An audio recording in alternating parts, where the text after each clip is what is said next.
Hello అండి, అందరికీ నమస్కారం. ఇప్పుడు అందమైన అబద్ధం చివరి భాగం విందామండి. దానికంటే ముందు ఒక ప్రశ్న. మీ అమ్మగారిని హిప్నోథెరపీ చేయించారా? రిగ్రెషన్ వల్ల ఇలాంటి సమస్యలు పరిష్కారం అవుతుంటాయంటారు అన్నాడు అరుణ్. నిజమే, గత 5-6 ఏళ్ల నుంచి ప్రయత్నిస్తూనే ఉన్నాం. ఆవిడ 3 ఏళ్ల నుంచి 15 ఏళ్ల వరకు పడ్డ బాధలు ఎంత కష్టమైనవంటే ఎంత ప్రయత్నించినా ఆ దుర్భరమైన అనుభవాలు గుర్తు చేసుకోవడానికి ఒప్పుకోలేదు. మానసిక బలం పెంపొందడం కోసం ధ్యానం చేయిస్తున్నాను. అదృష్టం బాగుంటే మరో ప్రయత్నం చేసే అవకాశం దక్కుతుంది అంది విచారంగా. మన ప్రయత్నాలు మనం చేద్దాం. ఇప్పుడు మనకు 2 సమస్యలున్నాయి. మగవారి మీద నమ్మకం పోయింది కాబట్టి మీ అమ్మగారు నన్ను అంగీకరించడం కష్టమే. మనకు గనక అమ్మాయి పుడితే ఆవిడకు భయాందోళన అటాక్స్ పెరిగిపోతాయి. అది మనం ఆలోచించాలి. డాక్టర్ గారిని కూడా అడగాలి అన్నాడు. అరుణ్ వైపుకి మెచ్చుకోలుగా చూసింది శ్రీలత. తన మొహంలో ఏదో బరువు దిగిపోయిన భావన స్పష్టంగా కనిపించింది. మీరీ మాట చెప్పి నా మీద ఒక పెద్ద బరువును దింపేశారు. నేను కూడా ఈ విషయమై ఎంతో భయపడుతున్నాను. కానీ ఎలా చెప్పాలా అని తటపటాయిస్తున్నాను. మీరే ఆ మాట అనడం నాకెంతో ధైర్యాన్నిస్తోంది అంది. ఇంకా మా వాళ్ళ విషయానికొస్తే వాళ్ళు చాలా సాధారణమైన మనుషులు. చెడ్డవాళ్ళు కాదు గాని పరిణతి తక్కువ. వాళ్లకు మొత్తం కథ చెప్పలేం. చెప్పినా అర్థం కాదు. అందువల్ల ఈ సమస్యను అర్థం చేసుకోలేరు. అందరిలాగానే ఇదొక జన్యు సంబంధమైన సమస్య అని అనుకునే ప్రమాదం ఉంది. దానివల్ల మీకు ఇలాంటి సమస్య ఉండొచ్చు, లేదా మీ పిల్లకు రావచ్చు లాంటి భయాలు పెట్టుకునే అవకాశం ఉంది అన్నాడు అరుణ్. ఏం చేద్దాం? ఈ విషయం చాలా సున్నితమైనది అని తెలుసు. మీ ఇంట్లో కూడా అందరూ మనస్ఫూర్తిగా ఒప్పుకుంటేనే మనం పెంచుకుందామని చూస్తున్న ఈ బంధాన్ని అర్థం ఉంటుంది అంది శ్రీలత. ఇదంతా విన్న తరువాత నేను మిమ్మల్ని పోగొట్టుకోలేను. మీరు పరిచయం అవడమే ఒక అదృష్టం. అలాంటిది మీతో జీవితం పంచుకునే అవకాశం పోగొట్టుకోవడం అంటే నా జీవితాన్ని పోగొట్టుకోవడమే అన్నాడు అరుణ్. మళ్ళీ డ్రామాలోకి దిగారు. ఇది ఆవేశంతో తీసుకోవాల్సిన నిర్ణయం కాదు. మీ తల్లిదండ్రులకు ఏమైనా అనుమానాలుంటే అదేమీ తప్పు కాదు. మా పరిస్థితి సాధారణమైనది కాదు కదా. ఒక్కగానొక్క కొడుకుకి పెళ్లి చేసేటప్పుడు వాళ్లకు పూర్తిగా ఆమోదయోగ్యంగా ఉండాలి కదా అంది శ్రీలత. అది నిజంలా కనిపించినా కాదు. వాళ్లకు కొన్ని అభిప్రాయాలుండవచ్చు. కానీ అవి నా మీద ఎప్పుడూ రుద్దలేదు. ఇప్పుడైనా అంతే. వాళ్ల భావనలను గౌరవిస్తూనే వాళ్లకు అర్థమయ్యేలా చెప్తే సమస్య ఉండదు అన్నాడు అరుణ్. విచారంగా తలంచుకుని కూర్చుంది శ్రీలత. ఎవరు అడ్డు వచ్చినా నేను మిమ్మల్నే వివాహం చేసుకుంటాను. ఆ నమ్మకంతో మనం 2-3 రోజులు ఆలోచిద్దాం. మనం అంటే నేను, మీరు ఆలోచించి చేయగలిగేది ఏమీ లేదు. మీరు కంగారు పడకుండా బలంగా ఉండండి అన్నాడు అరుణ్. విషయం ఇంత దాకా వచ్చాక ఆ 2-3 రోజులు టెన్షన్ నేను భరించలేను అంది శ్రీలత. తన మనసులో ఇంతకాలం గూడు కట్టుకున్న బాధ పంచుకోవడంతో కొంచెం తేలికగా ఉంది. ఇన్నేళ్లు ఇంత పెద్ద సమస్య ఎదుర్కొని మీరు మీ స్వార్థం వచ్చేసరికి మెత్తబడిపోతున్నారా అన్నాడు అరుణ్. నవ్వింది శ్రీలత. తను మెల్లిగా తన సంతులాన్ని వెనక్కి తీసుకుంటోందని అర్థమయ్యింది అరుణ్కి. భోజనం పూర్తి చేసి వెనక్కు బయలుదేరారిద్దరు. శ్రీలతను వాళ్ళింట్లో దింపి తన ఇంటికి చేరిన అరుణ్ తీవ్ర ఆలోచనలో పడ్డాడు. ఈ విషయం ఎలా చెప్పినా తన తల్లిదండ్రులకు అర్థం కాదు. శ్రీలత అన్నట్టు ఒక్కగానొక్క బిడ్డకు ఇలాంటి సంబంధమా అని బాధపడిపోతారు. ఈ బంధం ఏర్పడకముందే తెగిపోవడమే కాకుండా శ్రీలత వాళ్ల గురించి ప్రపంచమంతా మాట్లాడుకుంటారు. దానికి తోడు ఇంతకు ముందు టీవీ సీరియల్లో ఇలాంటి సమస్య వస్తే అమ్మ చాలా గోల చేసింది. నాన్న కొంచెం బాగానే ఆలోచించాడు. ఇప్పుడు ఈ విషయం నిజ జీవితంలో జరుగుతోందని చెప్తే తప్పకుండా గొడవ జరుగుతుంది. అలా అని ఈ విషయం దాచిపెట్టి ఏమీ చెయ్యకూడదు. ఈ విషయాన్ని వాళ్లకు చెప్పాలి, అర్థమయ్యేలా చెప్పాలి. ఇదేదో శ్రీలతను ఉద్ధరించడానికి చేసే పని కాదని, తన ఇష్టం కోసమే చేసే పని అని అర్థమయ్యేలా చెయ్యాలి. పెద్ద చిక్కే. అరుణ్ ఆలోచనలు అన్ని వైపులా పాకుతున్నాయి. ఆ ఆలోచనలతో తల వేడెక్కి ఎప్పటికో నిద్రపట్టింది. పొద్దున 7 గంటలకి ఫోన్ మోగడంతో మెలకువ వచ్చింది శ్రీలత దగ్గర నుంచి. ఇంత పొద్దున్నే ఏం విశేషాలో అనుకుంటూ ఫోన్ తీశాడు అరుణ్. అరుణ్ గారు, ఒక విషయం చెప్పాలి. అందుకు ఆగలేక పొద్దున్నే ఫోన్ చేశాను, సారీ అంది. ఏమీ పర్వాలేదు. పొద్దున్నే మీ గొంతు అది ఇంత ఉత్సాహంతో వినడం కన్నా నాకు సంతోషం ఏముంటుంది చెప్పండి అన్నాడు. మా అమ్మకు నిన్న రాత్రి ఒక కల వచ్చింది. అందులో మిమ్మల్ని తన తండ్రిగా చూసిందంట. అంటే మీలో ఆవిడకు తన తండ్రి కనిపించాడు. ఆవిడకు తండ్రి అసలు పరిచయం లేదు. 3 ఏళ్ల వయసులోనే మరణించాడు. ఆయన రూపాన్ని కలలో తలుచుకుని కొంత భద్రత పొందుతున్నట్టు ఊహించుకునేది. అయితే ఆ కలలోని తండ్రి రూపానికి మొహం ఉండేది కాదు, అస్పష్టంగా ఉండేది. నిన్న మిమ్మల్ని చూసింది గదా, రాత్రి కలలో ఆవిడ తండ్రి వచ్చాడు. ఆయన మొహం అచ్చంగా మీదేనట. అప్పట్నుంచి ఆవిడ కూడా ఎంతో ఉత్సాహంగా ఉంది. నాకెంతో సంతోషంగా ఉంది. మీతో పంచుకోకుండా ఉండలేకపోయాను అంది. అద్భుతం. మనం ఒక మంచి పని చెయ్యాలనుకుంటే సమస్త జగత్తు సహాయం చేస్తుందన్నారు పౌలో కోయిలో. మనకి అలాంటి అనుభవాలే కలుగుతున్నాయి. ఒక్కరోజు టైం ఇవ్వండి. నేను కూడా ఒక అద్భుతమైన వార్త చెప్తాను అన్నాడు అరుణ్. ఇప్పటికే అతని మనస్సులో ఏదో ఆలోచన మొదలవుతోంది. నేను ఎదురు చూస్తుంటాను అని ఫోన్ పెట్టేసింది శ్రీలత. గబగబా రెడీ అయ్యి ముందు రూంలోకి వచ్చాడు అరుణ్. ఒరేయ్ నాన్న, నిన్న శ్రీలత వాళ్ళింటికి వెళ్ళావు గదా, ఏమైంది అని అడిగాడు అరుణ్ తండ్రి. అంతా బాగానే ఉంది నాన్న, కానీ మీతో ఒక విషయం మాట్లాడాలి అన్నాడు అరుణ్. చెప్పు. ఉండు, అమ్మను కూడా పిలుస్తా అన్నాడాయన. వద్దు నాన్న, మీతోనే మాట్లాడాలి. అలా బయటకు వెళ్ళి నడుస్తూ మాట్లాడుకుందాం అన్నాడు అరుణ్. స్నానం చేశాక నడక ఏమిట్రా అన్నాడాయన నవ్వుతూ. తండ్రి కొడుకు బయలుదేరారు. 5 నిమిషాలు నడిచిన తరువాత, నాన్న, నేనింతకాలం పెళ్ళి వద్దు అని ఎందుకనేవాడ్నో తెలుసా అని అడిగాడు. నువ్వింకా రెడీ అవ్వలేదేమో నాన్నా అన్నాడు తండ్రి. కాదు, నాకొక సమస్య ఉంది నాన్న, ఎలా చెప్పాలో తెలియట్లేదు అన్నాడు అరుణ్. ఏమీ మొహమాట పడకు. ఏమైనా బయట కకృతి పడ్డావా? దానివల్ల ఏమైనా సమస్యలా అని అడిగాడాయన. అలాంటిదేమీ లేదు నాన్న, నాకు ఒక సైకలాజికల్ డిజార్డర్ ఉంది అన్నాడు. షాక్ తిన్నాడు తండ్రి. రోడ్డు మధ్యలో ఆగిపోయాడు. నాన్న, ఇలా పక్కకు రండి, కూర్చోండి అంటూ ఆయన్ను అక్కడున్న పార్క్లోకి తీసుకెళ్లి బెంచ్ మీద కూర్చోబెట్టాడు అరుణ్. ఏమిట్రా నువ్వనేది? ఏమిటి నీ సమస్య అని అడిగాడు తండ్రి కంగారుగా. ఎరెక్టైల్ డిస్ఫంక్షన్ అంటారు. అంటే అంగస్తంభన లోపం అన్నాడు అరుణ్ నెమ్మదిగా. అంటే నువ్వు సంసారానికి పనికిరావా? అయోమయంగా అడిగాడు తండ్రి. అలా అని కాదు, నాకు మానసిక సమస్య, శారీరక సమస్య అయ్యుంటే ఇంకేమీ చెయ్యలేం, కానీ నా సమస్య చికిత్స వల్ల తగ్గుతుంది అన్నాడు అరుణ్. కానీ ఈ విషయం ఎవరికైనా తెలిస్తే ఇంక నీకు పిల్లనివ్వరు అన్నాడు తండ్రి కంగారుగా. ఇప్పుడు ఈ విషయం శ్రీలతకు చెప్పడం ఎలాగా అని నాకు చాలా భయంగా ఉంది నాన్న అన్నాడు అరుణ్ దీనంగా మొహం పెట్టి. ఒక్క క్షణం ఆలోచించాడు తండ్రి. కష్టమే, కానీ చెప్పి తీరాలిరా. ఒక ఆడపిల్ల జీవితం నాశనం చెయ్యలేం గదా.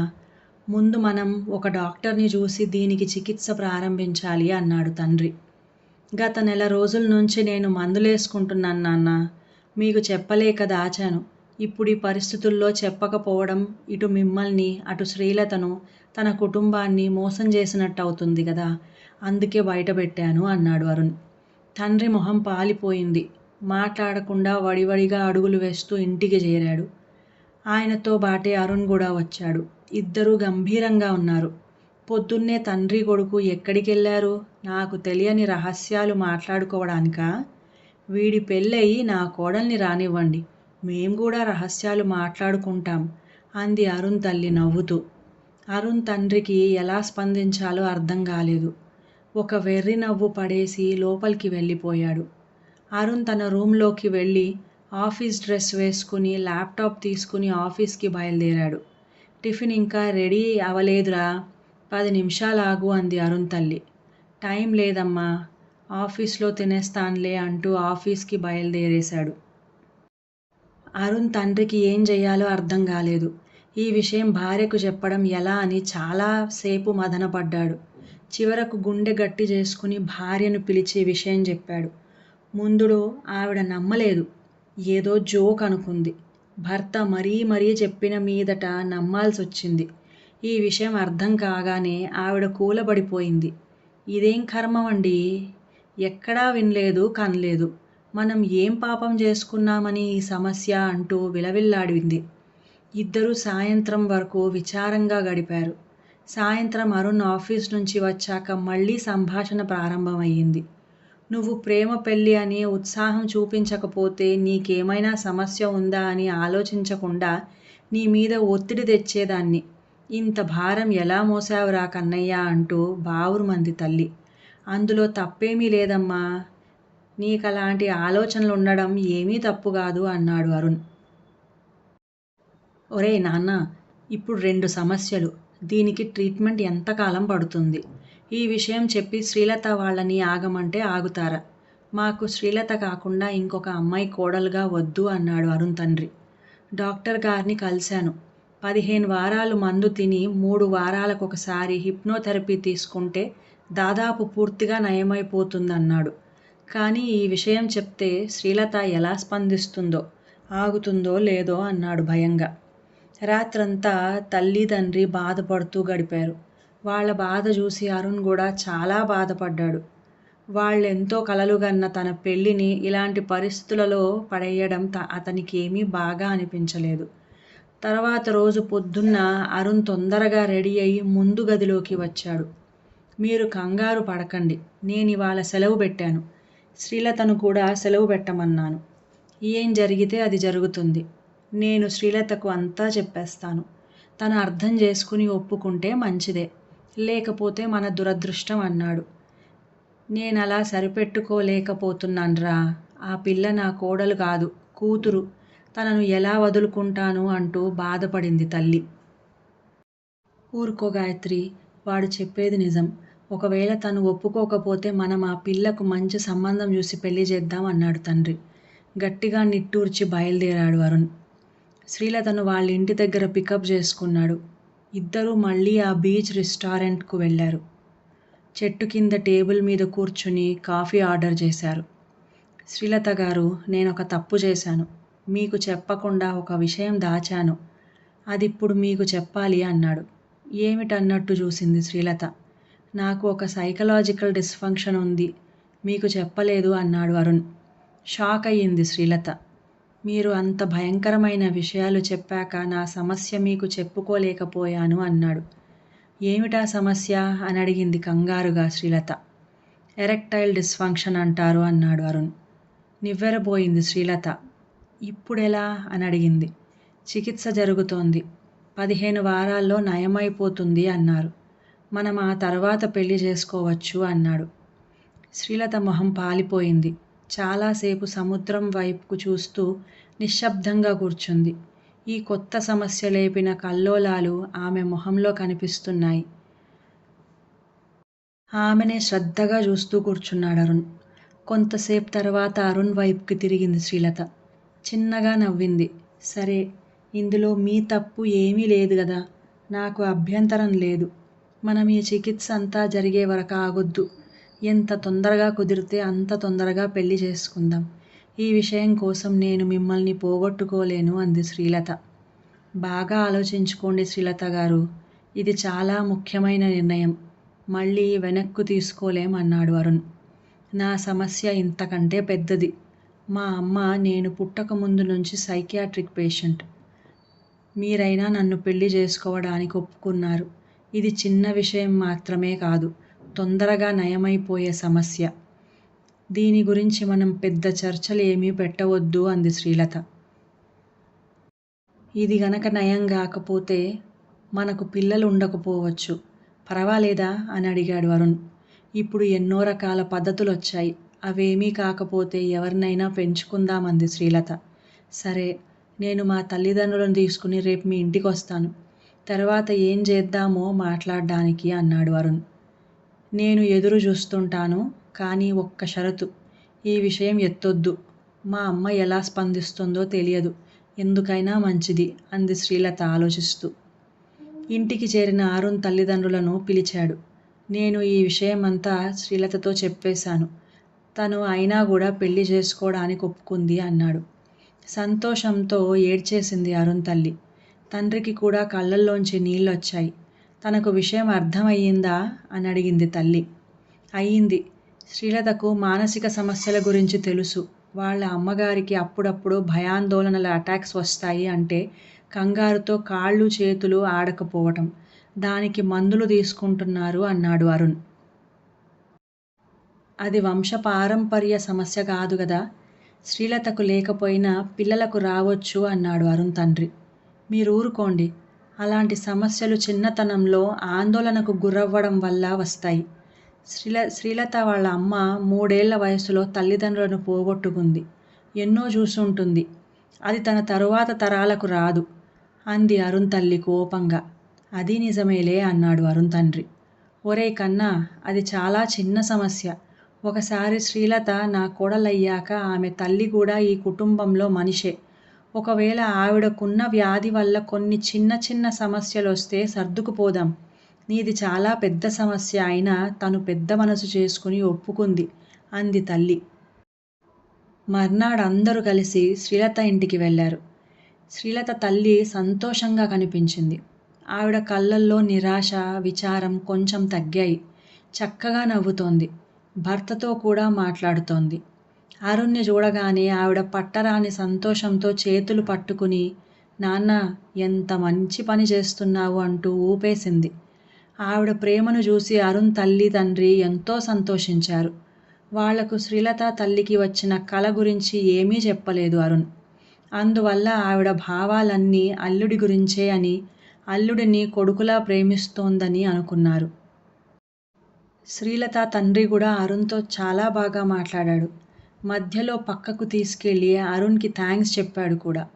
ఒక రకంగా అరుణ్ వల్ల తన భార్య కొంత కోలుకొని తనను అంగీకరించిందని చెప్పాడు. అదే కాదు, ఆవిడ స్వయంగా ఫోన్ చేసి హిప్నోథెరపీ కోసం అపాయింట్మెంట్ కూడా తీసుకుందని చెప్పాడు. పెళ్ళైపోయింది. అదే సమయంలో సంధ్య పెళ్ళి కూడా అయిపోయింది. సంధ్య తన భర్త అమెరికా వెళ్ళిపోయారు. ఏడాది తిరగకుండా పండంటి బిడ్డను కంది శ్రీలత. అరుణ్ తల్లిదండ్రుల ఆనందానికి అవధుల్లేవు.